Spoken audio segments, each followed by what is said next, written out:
All right, welcome back. Patrick Badalato. Wanted to jump into our last conversation for now, actually, because there's always more we can do and add on with ratios. I want to talk about liquidity and some general measures of capital structure, and then kind of bring together some broader measures of looking at return on capital defined differently in different ways. By no means is this a full conversation. These, like all the others, can get more in depth, much more complex, but just a general introduction of what we want to do with each of these things. So first, liquidity. Why do we care about liquidity? Well, a company's ability to pay its bills, especially if it's struggling, is extremely important. And in many ways, we don't want to overstate, like, the longer run prospects of the business if we can't make good on our payments in the next month or 2 months or 3 months. So we, alongside our broader assessments of the business and the potential and everything else, we just want to make sure we're checking in and have kind of an eye on liquidity. Also, if you're a provider of debt capital, you probably care even a little bit more about liquidity, because at the end of the day, you are not really interested in the upside of the company, how well they perform in terms of long run revenue growth. You're really interested in, am I going to get paid back?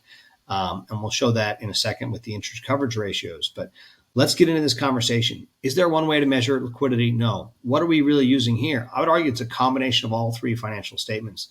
And this is not a complete list of ratios for that reason.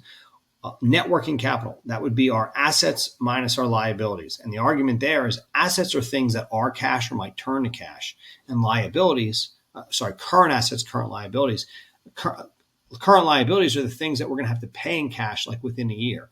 Current assets, generally speaking, are things that we would expect to be able to have in cash or turn into cash within a year. If we compare the things that are liquid on a balance sheet, current assets are relatively liquid, we can compare that to the obligations, future sacrifices, liabilities on the balance sheet to get a general idea. So I'm not trying to give you, it should be this, but if you think about it, if your assets are greater than your liabilities, that's one measure of looking at liquidity to say that, okay, I think we at a very quick view, you could say, I think we'll be able to cover our bills as they come due.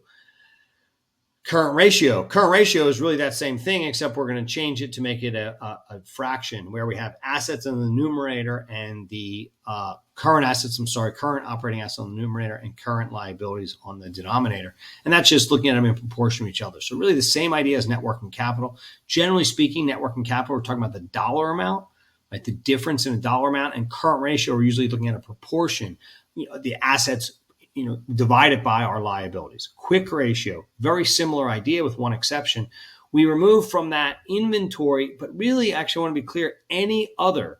The best way to do the current ratio, commonly we just talk about, we remove inventory because it might take longer to sell and then we have to collect. But really, the quick ratio should just be in the numerator, the assets that we feel really good about turning to cash in a relatively quick period. And I would, in many ways, that's likely less than a month or less than a month. So things that you truly can get access to cash very quickly. The reason we exclude inventory is that it might still take more time to turn inventory to cash. But the same should be applied to any other current asset. Look through your current assets and say, do I expect, and use inventory as a general guide because inventory is not included in the quick ratio. Look at it and say, do I expect to be able to turn this into cash relatively quickly without without more than one step? AR, I just have to collect. I have to collect. That's one step. Cash, it already is cash. Inventory, I have to sell. Then I have to collect. That's our reason for excluding it. So look at your current assets and say, are there any that take more than one step to turn into cash? Then you might want to exclude those. And we leave our denominator, liabilities, constant. So naturally, the quick ratio would be less than or equal to the current ratio. It's a more strict or more conservative way of looking at liquidity. And we have interest coverage ratios, particularly relevant in a financial situation where a lender is involved. And these might be a part of debt covenants, the rules that lenders set up that you have to follow. And what is this doing? Is different ways of measuring this. At times we use earnings, we use adjusted earnings, we use cash flows in our denominator. I said that wrong, sorry, our numerator. And we divide that into our expected interest expense in the denominator. So interest expense in the denominator is like what we have to pay based on the amount of money we've borrowed in the past. Our interest expense is the upcoming cash obligation or the current cash obligation. And what we put in the numerator, whether it's cash flows, adjusted cash flows, income, operating income, adjusted operating income, et cetera, people do this different ways. And it just varies in degree of what do we want to leave in or what do we want to extract. But at the end of the day, what we're trying to do here in a general level, and I cover these more in the Excel sheet, is just look at, do we have, how many times could we cover our interest at like the basic level? And why is that one useful perspective to consider? Well, if we don't pay our interest to our providers of debt capital, worse things can happen. They may require we pay our full debt. They may not lend to us anymore. We may violate one of the rules that they set up in the debt covenant. So like at a minimum level of staying in business, we have to cover really all of our expenses, but we certainly have to be able to cover our interest expense after we cover expenses like cost of goods sold and payroll and everything else. So different ways of measuring interest coverage ratio, a basic way of assessing how many times could we pay off our debt, our interest, and therefore at a basic level, are we generating enough cash on a recurring basis to have no issues with paying our interest as it comes due? Just because that fact is yes doesn't mean we're a great company. That's a good bare minimum of getting by. All right. Switch gears a little bit here. I want to talk about other ways of looking at capital structure. So we can look at debt to total assets, and there's different ways of measuring capital structure, and these aren't the only ways, but the general idea here is, well, if you look at debt as a proportion of total assets, you'd be saying like, what proportion of my total assets have I financed with debt? And more debt is generally seen as like higher financial leverage. I'm not in any way saying that's good or bad, but it's certainly worth understanding. So when you're looking at a company, it's worth thinking about, wait, what, not because we're saying good or bad or right or wrong or change they should make, but it's a good idea to know in a descriptive setting, what is their capital structure? What is the percent of debt? And it's usually good to look at this as a percent of something else. That's why we have debt to assets. What of their assets, what percent is financed by debt? Really the same thing with debt to equity. What are the two main forms of financing? Not the only forms, but the two main ones, debt and equity. So again, we're looking at debt in proportion to equity. Here, the equity would be our total stockholders' equity on the balance sheet. And that's one way of looking at what is my debt, not just in isolation, not the dollar amount, but in proportion to the other common form of financing, stockholders' equity, or in proportion to my total assets. So different ways of looking at my capital structure. And the last one I left is financial leverage. There is not actually just one and only one way to look at financial leverage. So before, I'm not trying to beat in your head a bunch of calculations. I just want to offer this idea. When you're thinking about this, financial leverage, the concept, calculated differently, but no matter what, we're trying to figure out to what extent are we using debt so that if we're successful operations, debt can be used to magnify the return that our shareholders get. So that's the general idea of financial leverage. The leverage in the physics sense is that, okay, if I have profitable operations and I have a proportion of debt, I can actually magnify the returns that my shareholders get. To be absolutely clear here, though, it works the other way too. And the biggest caveat is you have to have profitable core operations. If you don't have profitable core operations, taking on more debt may make your situation worse, may bring you to bankruptcy quicker, may cause greater problems. So the leverage is there's drawbacks to this in different ways, but it only value enhancing is if your core business is working out well. It would actually have the offsetting negative effect if your core business was poor.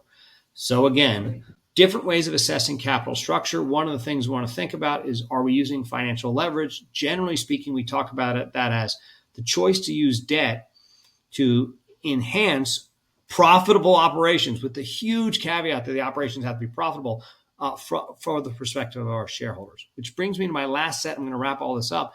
Different measures of actually bringing all this stuff together. We can look at return on something. So I have three classic ones, not the only ones. There's obviously more adjustments and everything out here, but let's talk about these. Return on assets. Without getting into what we put in the numerator, it's generally speaking like a version of income or profits with some changes needed at times, divided by our total assets on the denominator. What does that tell us? Well, how well do we do at generating income from using our assets? And that's just, we could argue that's an efficiency metric. How well do we generate income with the assets we have at our disposal? And in most cases, higher is better, but there is exceptions to that. Return on common equity. Here, we were going to put net income in our numerator, and we're going to change the denominator to be just our average total equity. So that's saying how much income, which is profitability from the perspective of shareholders, is generated in proportion to the amount of equity we have, book equity we have in the company. So that one is not about the total business, like return on assets. It's just the return from the perspective of shareholders. are providers of equity capital. And finally, the return on invested capital would be slightly different than both of them. In the denominator, we would have our equity, but we would almost surely have all of our invested capital. So it would include things like debt or interest-bearing obligations. And the denominator would be, hey, everybody who contributed capital to our company is put in the denominator. And then in our numerator, we look at the returns. That would likely not be net income, which is just the perspective of shareholders. It'd be more of a version of operating income, but again, some adjustments can be made there. How well did we as a business return cash, create wealth, earn income, earn profits from the perspective of all of the capital put in? So it's like debt and equity in the denominator, and then some degree of profitability in the numerator. Much more to go on all these. I just want to talk about them all. Just to wrap this up, we care about understanding liquidity. Certainly, if we're worried about the company paying its bills, think of different ways of assessing that. At the basic line, you want to look at what's on the balance sheet, what's their cash flows, what are their obligations, what are their expenses, and still, in many ways, we're still going to get back to net income. What's your long-run solvency? Revenue minus expenses is a positive number day in and day out. If that's true, you're likely not going to have problems with liquidity. You're going to probably have a good way of working out kind of across all these dimensions and all these ratios. But liquidity matters if you want to understand short-term performance. You want to think about understanding capital structure. So looking at the proportion or the type of financing. And then at the end of the day, certainly once the company is established, we care about the return they're generating. But there's not only one way to generate a return. First, we want to think about in proportion to what? Assets, equity, total invested capital, and then make some adjustments to look at, okay, what's our profitability with respect to each of those. So much more to go on these. Just wanted to introduce these ratios. Hope this is helpful. Take care.